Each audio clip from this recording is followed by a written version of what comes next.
talk after the Minnesota game, I guess your last road game, you sort of talked about sort of setting a tone as far as how to win on the road from like the top down. Are there any, I guess, examples or like tangible examples that you're willing to share about like what that looks like as far as No, that? no. I mean, it was just, it started when I took the job. I think the year before that we had a dismal record. I don't know what it was, but it stood out. I'll put it that way. And so it really just started really in front office culture, who travels, how they conduct themselves on the road. I mean, that's where it started, and then that goes to the players as well. We are working when we go on the road. I mean, you can have fun and do everything you can do, but these are work trips, and we wanted that to be conveyed to everybody. I know PJ's the person we've been asking about all year. You have? Season. So I'm gonna ask you again. But lately, what has impressed you the most about him? I don't know. I mean, Keith, really just what he does every day. I mean, he prepares. He studies the game like coaches, and shoot around. He's prepared. He'll give suggestions on things, what they did here, what they did here. He knows all the plays, all the players, and their tendencies, and that's really important. When guys like Jalen and Tyrese and all the other guys on our team hear that, they know that there's another level for them. Melt, and we've challenged all those guys. If they're doing the work, you have to do the work too. And I think it's infectious. For day to day for you, you've been in the playoffs, like won a championship. But what is this time of the year like? What's different from the midpoint to like? Well, I don't know if it's a midpoint. It's really now, these last 20 games. It's really since after All-Star break now, because they pushed the break back so far. And every year's different. Honestly, there's no same year. There's years where you're clearly like, if you're that team, you're the number one seed, and you knew that. We knew that. The one year, and we were so far ahead. It was more about management, of working on stuff, getting ready. This is different, this year, and every year's different. This year we're chasing still. The whole East and West. Every game matters. Matters in the standing, and it matters with tie breaks. But you still have to get through that and stay whole and stay healthy and stay fresh. So it's more of a challenge in some ways. To go off of that a little bit, as a team that just has such a realistic ability to move up, tonight with the game, that's the second night of a back-to-back away home for the Cavs. Is there an even greater, level of urgency to take care of business, to use this opportunity? No, I mean we don't look at this point everybody's even. We just came off a hellacious trip, so we went home for 2 games. Now we're back on the road for 3 more. We go home for 1 game. So I don't think anyone has an advantage whether they played the night before or not anymore. I think everyone's about tired. They're about at the same point. And you don't know which night that's going to show up. You really don't. And so we've had a couple. We've won one of them where you felt it, you saw it, and we survived and won at the end of the game. But you lose some of those too, and they just show up. And when they show up, you try to manage your way through it. Doc, this is your 3rd look at the Cavs this season. How have you seen Cleveland grow?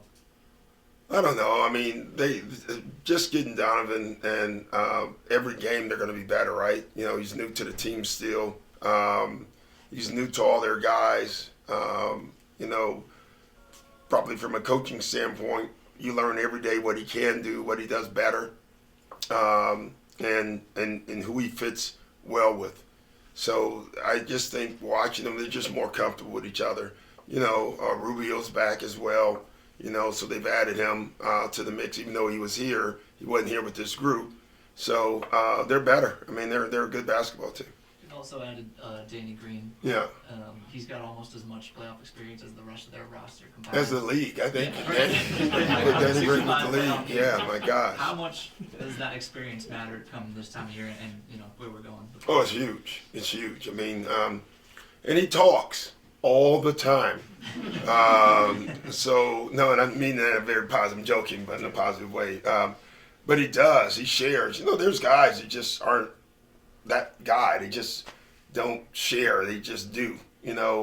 Danny does share, experiences, and they're good ones. So, I think that's a valuable thing for them, especially this, as good as they are, they're still really young.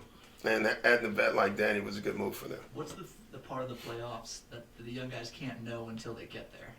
It's hard to explain. The urgency, I always say, and the importance of a single. For most young people in America or in the world, there is no urgency to life. There's going to be next year. Oh, there'll be another play. It wasn't that bad. It was just one play. That's the 20-year-olds. Unfortunately, in the NBA, it was that bad, and one play can change a game, and you have to have a sense of urgency. And so that's what you have to know. One single possession can be the difference in the basketball game. That's urgency. How do they learn that? By experience, and hopefully you've told them enough. Talking to Tyrese after the playoffs, he was like, man, I know it was, but wow. And it's just a different breed. It's a different thing, and it just is. And guys, the intensity is ramped up, the scouting is ramped up. Things you can get away with in the regular season. You can play a lot of one-way players in the regular season. You do that in the playoffs, boy, they're going to hurt you, and they're going to stand out. So there's a lot of things that stand out in the playoffs that don't stand out in the regular season. If you look at a lot of the top defenses in the league, just statistically, it seems like a lot of them have like two centers almost that can play, some small ball or whatever. This is an example. I know no Allen tonight, but They have 15 centers here. God, they're big. But what do you make of that trend? Because it seemed like the league was kind of going like to more of a small ball thing, but you see the top defense in the league kind of play with two bigs. Yeah, the league is never going anywhere, and I've always said that. If you know what I mean, there was a stretch earlier in my coaching career, there were no point guards. I remember we were like, where the hell are the point guards? And then all of a sudden Chris Paul and the whole league became a point guard league again. The 3-point percentage shooting goes up. It's always going to keep evolving. There had to find a place for bigs, right now in this league. With all the shooting and all the small ball, teams have decided, well, if I put bigs on the floor, I can actually get more shots with rebounding. They can block shots. They can defend. They can be basket protectors. And the ones that can score like ours, we get a bonus, So I said a couple years ago, you can feel like the bigs are coming back to the league. They're just more versatile. On the concept of, staying fresh, especially this time of year, I feel like it's always a conversation as far as, teams that you guys don't practice much on off days. Other teams don't do shoot arounds, or formal stuff. How do you? We move it determine- around. how do you We did it all determine last what makes week. sense? We practiced, if you call them practices. I mean, Mike Fratello is somewhere like, that's a practice.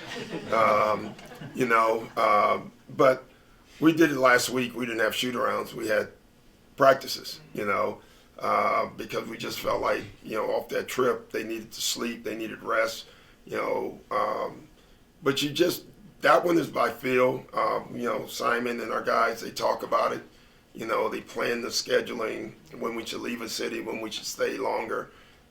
It's a lot of stuff, and I don't know if it works because I'm tired, so let's hope it works.